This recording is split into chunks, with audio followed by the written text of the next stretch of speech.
Olá pessoal, tudo bem? Que eu Tom, editor do canal Verdade Mundial, e eu fui convidado pelos amigos queridos da Círculo Escola para fazer uma aula especial sobre ufologia. Que não é nada fácil, a gente sabe disso. A ufologia é um estudo gigantesco, eu posso dizer assim, as melhores palavras, gigantesco, sobre a vida extraterrestre, sobre os objetos voadores não identificados e como eles foram introduzidos na nossa história, na nossa cultura popular e como eles estão vistos hoje. Hoje, a ufologia é simplesmente algo fantástico dentro dos tantos milhares de assuntos que existem no mundo, né? A gente tem as redes sociais, a gente tem comunicação na velocidade da luz, mas muitas vezes a verdade se perde no caminho. Então hoje eu vou tentar trazer aqui para vocês nessa aula compactada sobre ufologia. Deveríamos ter um espaço aqui para mais ou menos uma bíblia de informações, mas vamos tentar resumir isso aqui de uma forma mais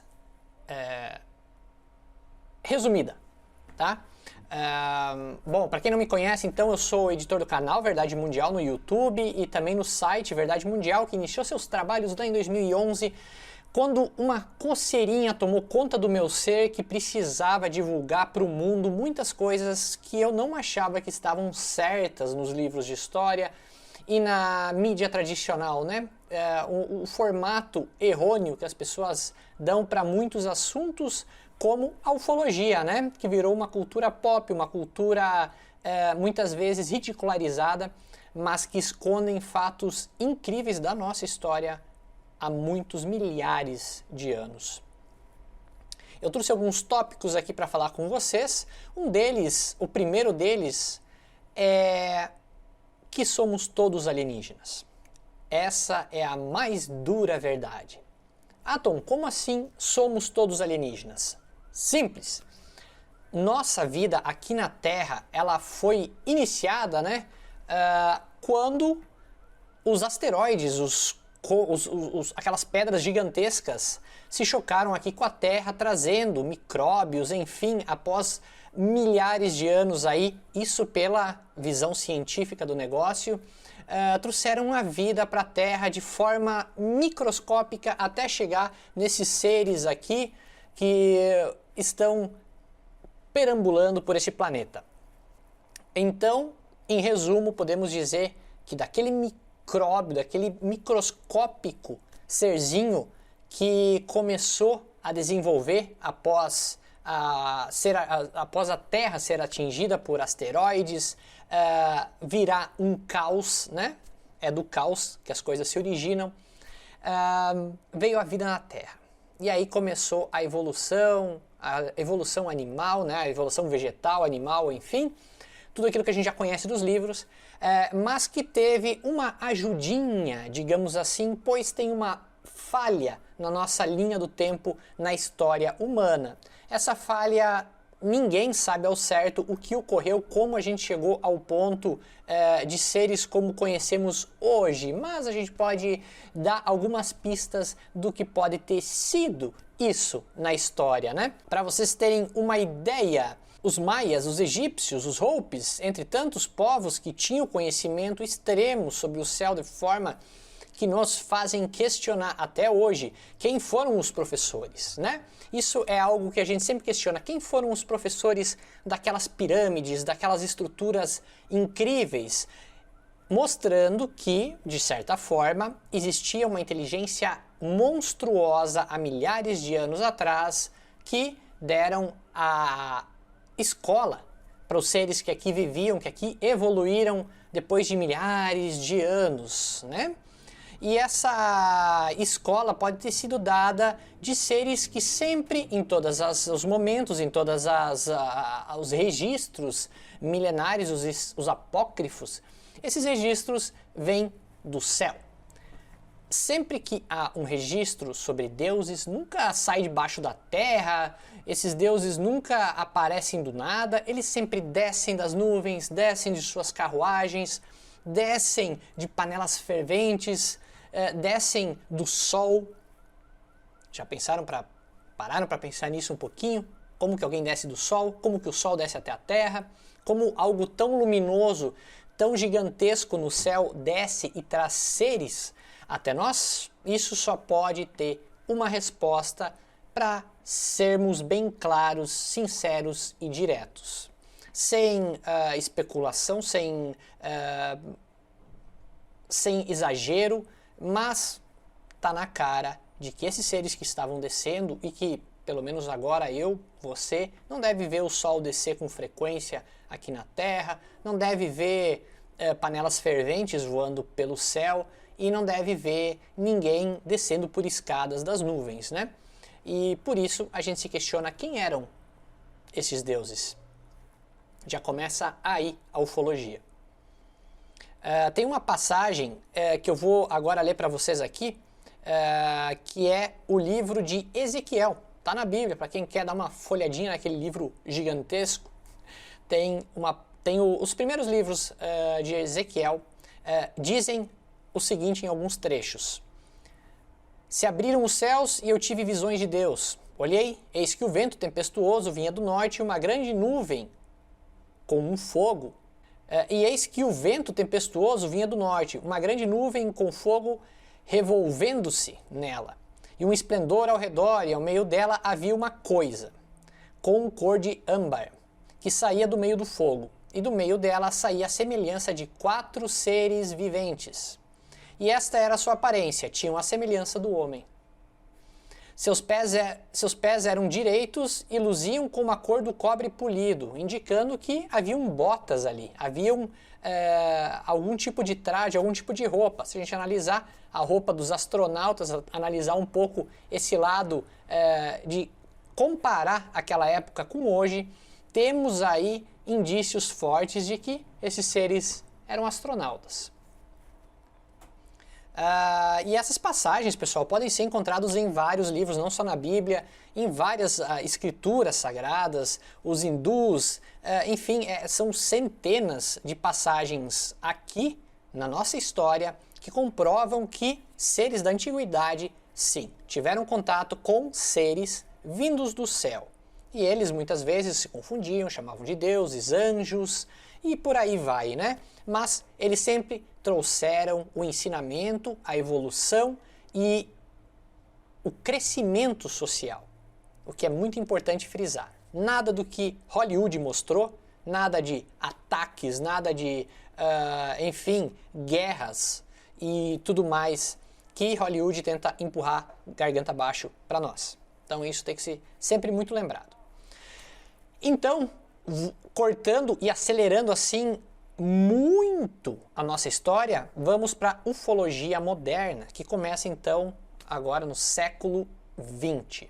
Século XIX, não vou mentir. Século XIX já começaram muitos questionamentos sobre a vida lá fora, sobre a vida em Marte, sobre a guerra dos mundos, né? Tá aqui em cima, ó, livrinho, já tinha escrito lá no final de 1800 e Guaraná com rolha, já havia esse questionamento. E o que aconteceria se seres extraterrestres viessem para cá? Após isso, então, foi plantada a sementinha, né, da especulação e veio a ufologia moderna em 1947, quando aconteceu o incidente em Roswell, Novo México, Estados Unidos, aonde um objeto voador não identificado caiu no deserto do Novo México e trouxe toda a imprensa para cima dos Estados Unidos, pois eles haviam afirmado que esse era um objeto não identificado extraterrestre. Era um disco voador, foi esse o nome dado.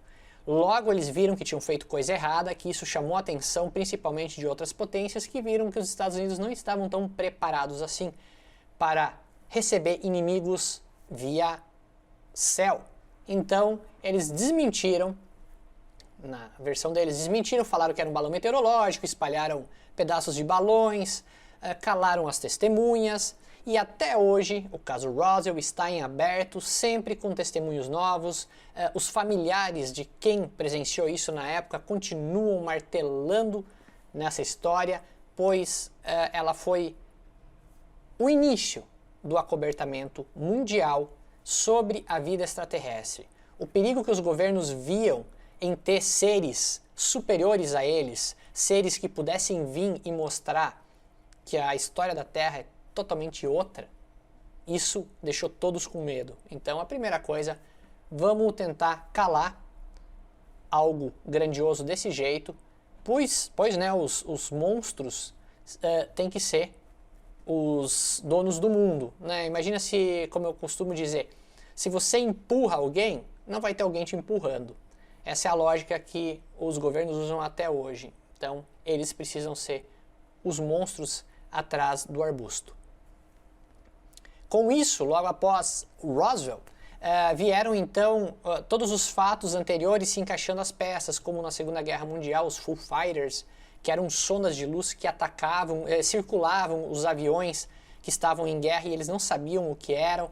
Após a queda em Roswell, tudo fez sentido, poderiam ser os mesmos objetos voadores, não terrestres, seres cuidando do ser humano para que ele não fizesse algum tipo de bobagem, né? E então fizeram a bomba atômica. E aí houve a preocupação e após a bomba atômica houve um enxame de visualizações de objetos voadores não identificados no mundo inteiro. O mundo estava de olhos nos céus, pois sabiam que de lá estava vindo seres que não eram terrestres e estavam tentando se comunicar. Logo após, então, a NASA surgiu na história toda. Logo no fim da Segunda Guerra, os alemães, nazistas ali, os cientistas do Hitler, foram levados, os que não foram para a forca, foram levados para os Estados Unidos para desenvolver foguetes, desenvolver tecnologia que Hitler já tinha há muito tempo. Outra pessoa que estudou muito sobre as antigas civilizações e o contato com o divino, com os seres extraterrestres. E queria empregar essa tecnologia na guerra, a qual ele não conseguiu, ainda bem. Mas a NASA não perdeu tempo, pegou esses cientistas, levou para os Estados Unidos e criaram tecnologias absurdas, que segundo dados, provas militares e documentos, esses militares cientistas alemães ajudaram na desconstrução da nave de Roswell, do disco voador, para entender a tecnologia, né? A tecnologia reversa, como ficou conhecida. Então a NASA veio com tudo e colocou diante do mundo que o homem iria pisar na Lua. Então começou a Guerra Fria, a guerra pelo espaço. E a gente já sabe do desenrolar de todos esses casos, das várias provas de que o homem não foi à Lua, de que aquilo foi filmado, as várias provas de que sim, o homem foi à Lua, mas lá ele tomou um corridão de quem estava lá, dos seres que estavam lá. E tudo isso pode ser falado por horas, mas aqui é um resumo e eu não vou entrar em detalhes. Enquanto acontecia essa corrida da ufologia, por outro lado, acontecia também aqui casos de abdução. Casos onde pessoas eram levadas por seres extraterrestres para dentro das naves e eram feitas experiências com essas pessoas. O que levou, claro, as pessoas a um pânico geral do que eram esses seres extraterrestres. Eram mesmo de outros planetas? Eram pessoas do governo pegando pessoas para fazer experiências? Esses seres têm contato com com pessoas do governo que liberaram esses seres a raptar seres humanos em troca de tecnologia? Houve também essa hipótese, houve também a documentação mostrando que havia uma parceria entre humanos e seres extraterrestres aí em meados dos anos 50. E com tudo isso, ampliou ainda mais a curiosidade sobre essas abduções. Um dos casos muito famosos é da Beth e do Barney Hill, que é um casal que estava viajando lá pelos Estados Unidos. Quando foi perseguido por uma nave, eles tentaram fugir, não conseguiram. E então, de repente, horas se passaram e eles estavam dirigindo sem saber o que havia acontecido. Descobriram nas regressões que tinham sido levados, tinham sido feitas experiências assustadoras com eles. Estes seres removeram óvulos, tiraram, enfim, conseguiram pegar amostras de esperma e, além de tudo, mostraram um mapa de onde eles haviam vindo, que se tratava então da constelação das estrelas em Zeta Reticuli, segundo a Betty, né, em suas regressões. E esses casos só foram aumentando, eram milhares por ano e continuam até os dias atuais. As abduções nunca cessaram.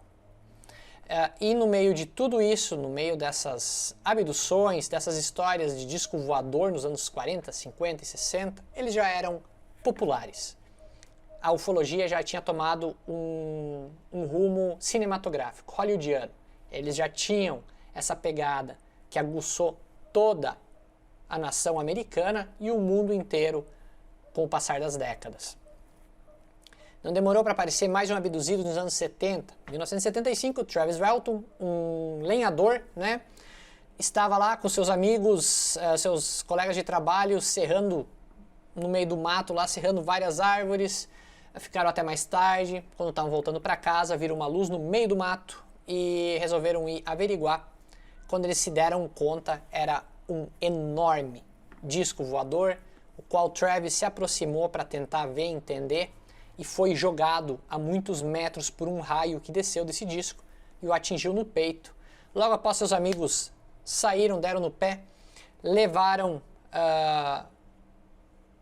horas para contar o que tinha acontecido.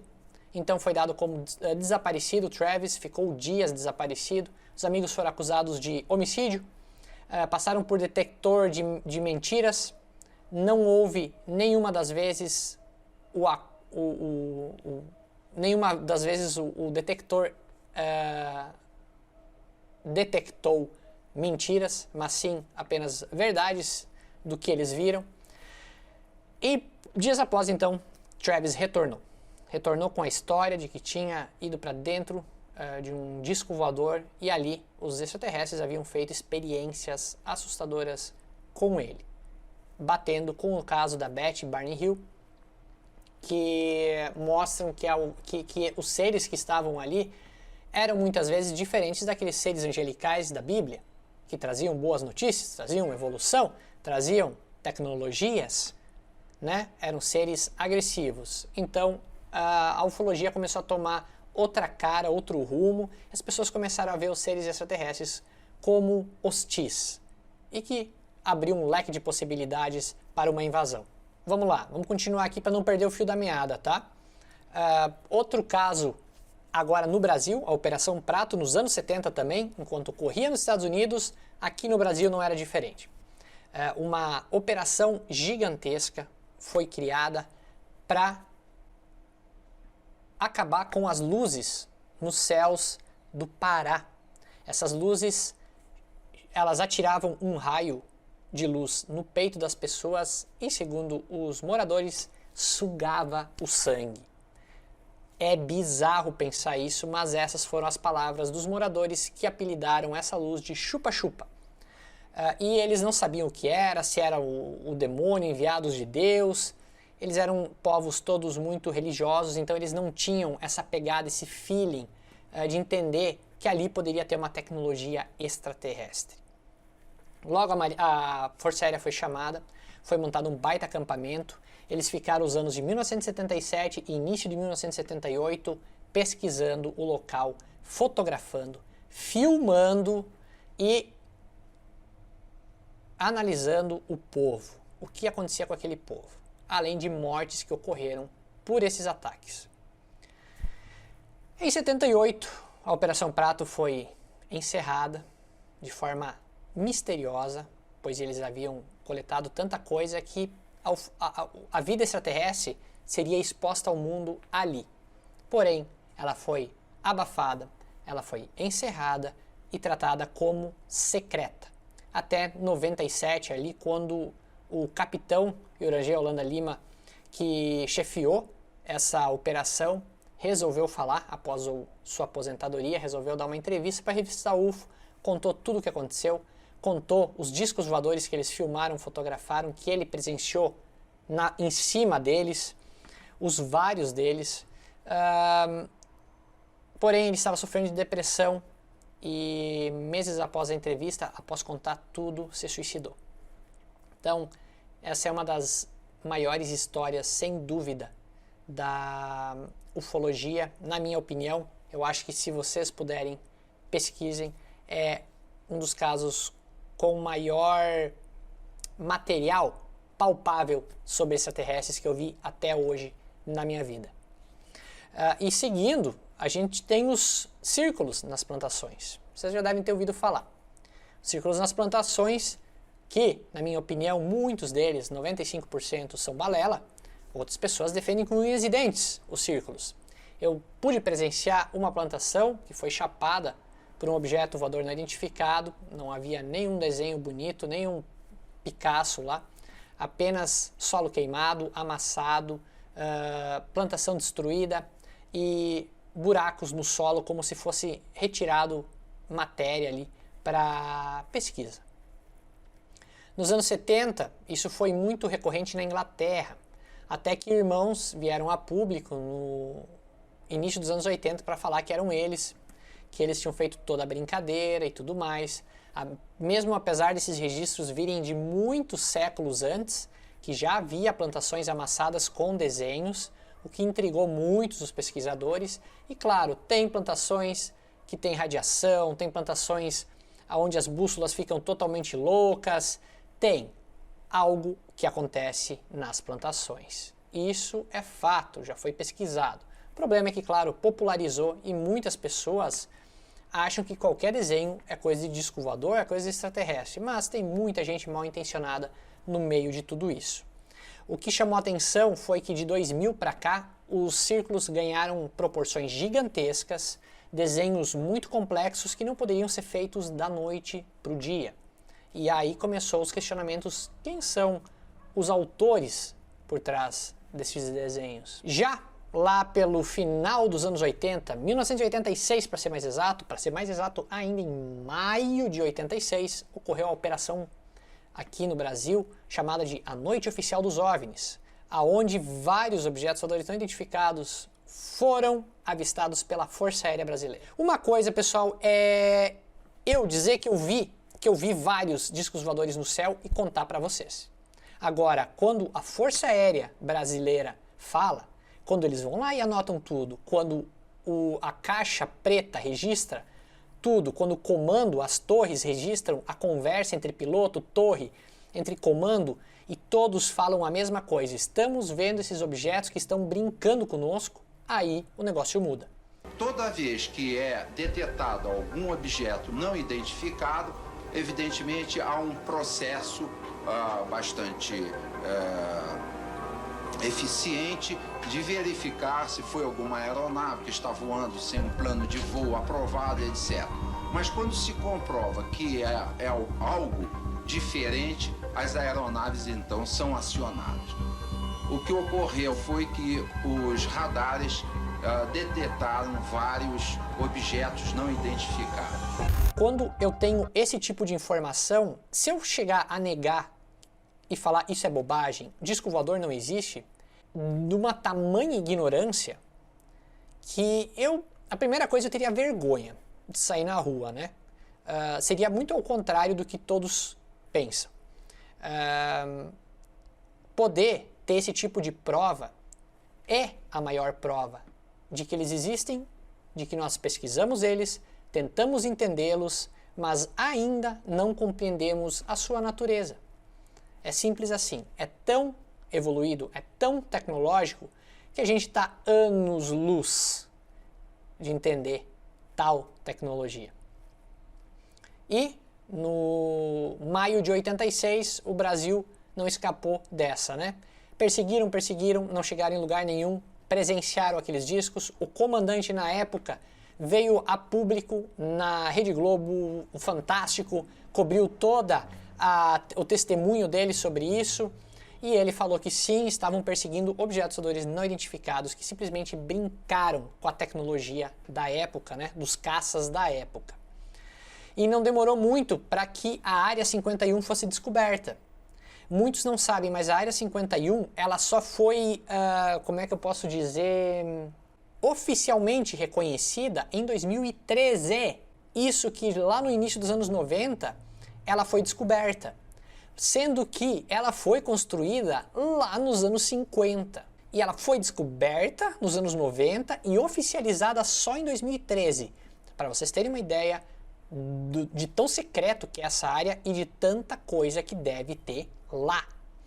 Isso para vocês entenderem que a Área 51 não trabalha apenas com tecnologia, avanços aeronáuticos, mas sim, eles precisam esconder algo lá. Tanto que muitas pessoas dizem, testemunhos, né, que foram para lá, dizem que lá tem centenas, né, de andares abaixo da terra, tem laboratórios dentro das montanhas, uma pista quilométrica, é uma pista de 3,7 quilômetros de comprimento para um avião levantar voo, né? Então tem coisa aí.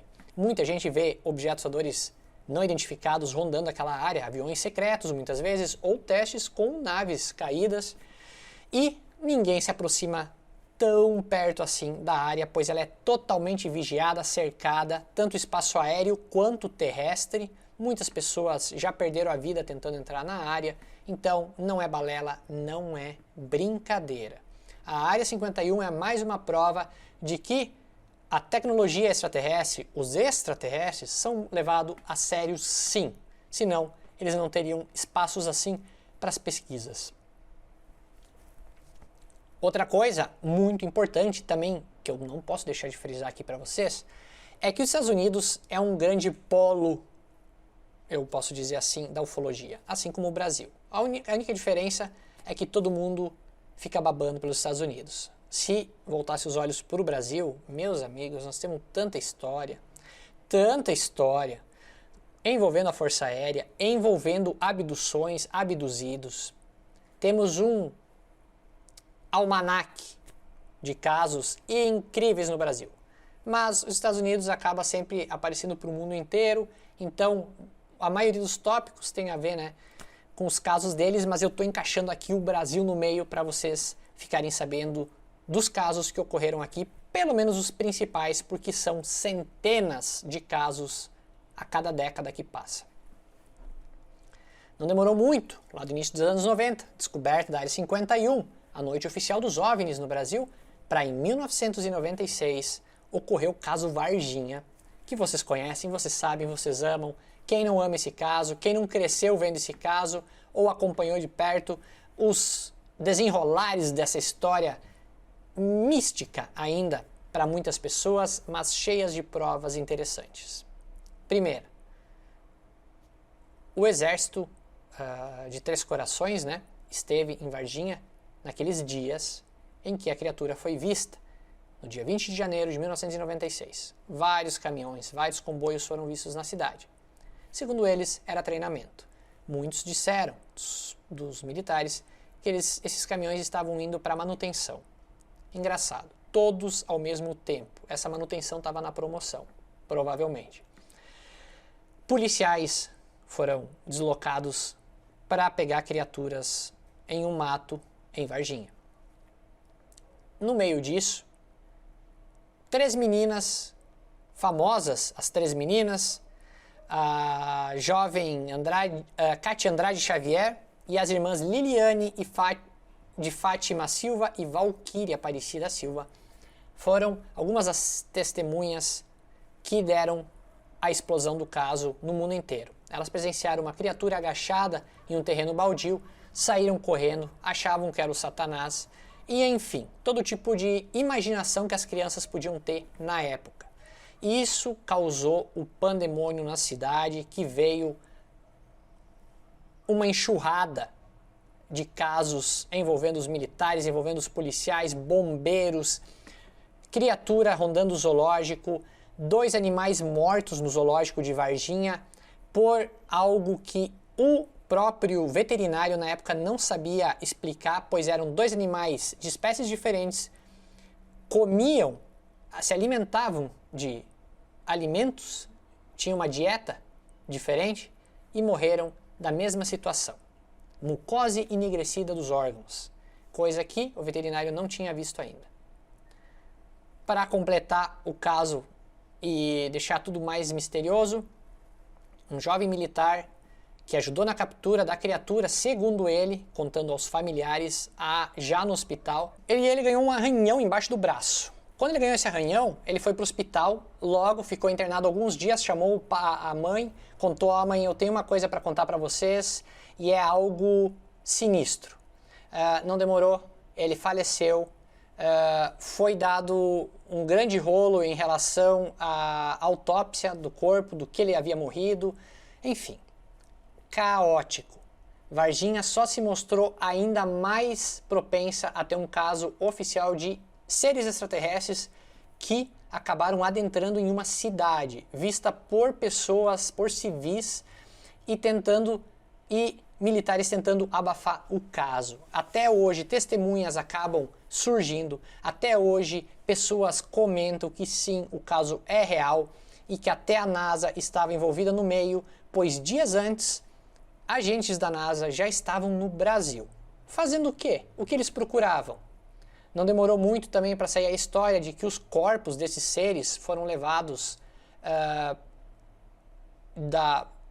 de Três Corações para os Estados Unidos em um avião fretado com os corpos e os agentes da NASA. Então, 96, 97 foram anos incríveis da ufologia brasileira e que até hoje despertam muita curiosidade em todos nós e continuam a revelar mais fatos sobre o famoso ET de Varginha. Vamos lá, pessoal, seguindo. Após todos esses casos, ainda temos as imagens lindas e majestosas da NASA. A NASA costuma publicar ao vivo imagens da Estação Espacial Internacional, porém muitas vezes ela capta coisas que não deveria captar. E isso muitas vezes sai do ar, pois a NASA já sabe que vai ter alguém olhando, vai ter alguém gravando e eles vão pedir o que era aquilo circulando no planeta. Hoje temos várias tecnologias, satélites, Starlink, temos várias coisas circulando no planeta. Se você sair para fora no céu, der uma olhadinha para fora na noite, vocês vão ver muitas luzinhas passando. E quem nos garante o que são essas luzinhas? É Starlink? É alguma coisa de algum bilionário colocando lá em cima um carro com um manequim? Ninguém sabe. Então, a gente tem vários questionamentos a ser feitos para a NASA, desde aí da Lua até o que está lá em cima girando, o que é nosso e o que não é nosso, o que está vindo de fora. Já foram registrados vários objetos voadores não identificados, a NASA continua negando, porém, este ano, agora 2021, o diretor atual da NASA, sim, ele afirmou que a NASA está colocando uma equipe para estudar os objetos voadores não identificados. Meus amigos, as coisas estão mudando. Isso se chama evolução, baby. Nice. E para completar isso, essa pressão toda que ocorreu na NASA, na principal agência que estuda a vida lá fora, o espaço, o universo, as galáxias, aqui na Terra acontece os relatos dos militares lá nos Estados Unidos, da Marinha, da Força Aérea, que perseguiram discos voadores. Novamente, atenção, perseguiram discos voadores chamados de tic-tacs. Então não é bem um disco, pensando bem. Se é um tic-tac, não é um disco. Bom, eu não tenho nada aqui por perto para exemplificar um tic-tac, mas vocês já comeram essa balinha, né? Aquela balinha branquinha? Pois bem, esses eram os discos voadores, esses eram os objetos voadores não identificados que a Marinha observou, lançou, as imagens caíram no New York Times e foi o Deus nos acuda no mundo inteiro, todo mundo resolveu acreditar nos OVNIs. Isso significa que toda a história que foi contada, que tudo o que a gente aprendeu até então, pode estar relacionado a seres extraterrestres que vieram de muito longe, colocaram a vida aqui, ou pelo menos manipularam ela para evoluir, para expandir, para se tornar o que a gente é hoje. Pense nisso. E que agora eles estão aparecendo de uma forma, devido a tantas tecnologias, todo mundo com celular, todo mundo mandando mensagem na velocidade da luz, que não tem mais como frear esse tipo de informação. Então, a partir daí, a gente tem vários casos centenas de casos, mas aqui eu resolvi trazer um resuminho de algum deles e que isso possa expandir a nova sociedade, a nova terra que a gente tem pela frente, no meio de um clima que está estremecendo o planeta, no meio de uma guinada gigantesca na transição planetária que temos vivenciado nos últimos anos. A gente iniciou a tal data limite, a gente começou a explorar algo que a gente não havia explorado. Tudo isso aconteceu nesses últimos anos. A consciência para a vida extraterrestre, a consciência para objetos que não são nossos e estão aqui circulando, rondando, observando os nossos movimentos, só provam que a ufologia é real, que o contato com seres extraterrestres são reais e que agora, mais do que nunca, nós, como seres em evolução, estamos aderindo a isso. As novas gerações estão aderindo a isso. E a velha guarda, aqueles que tentaram frear tudo isso, não tem mais força. E agora, só depende de nós. Espero que vocês tenham gostado dessa aula de ufologia e que isso traga mais conhecimento a vocês. Eu deixo então aqui o meu canal também na descrição aqui do vídeo, para que você acesse o Verdade Mundial, se inscreva lá, eu agradeço muito e claro, continue conferindo o material, todo esse ensinamento, essa bagagem incrível aqui da Círculo Escola, com tanta expansão de consciência e compartilhamento de coisas boas para a humanidade. Meu nome é Tom Miller, meu muito obrigado e até a próxima aula. Valeu!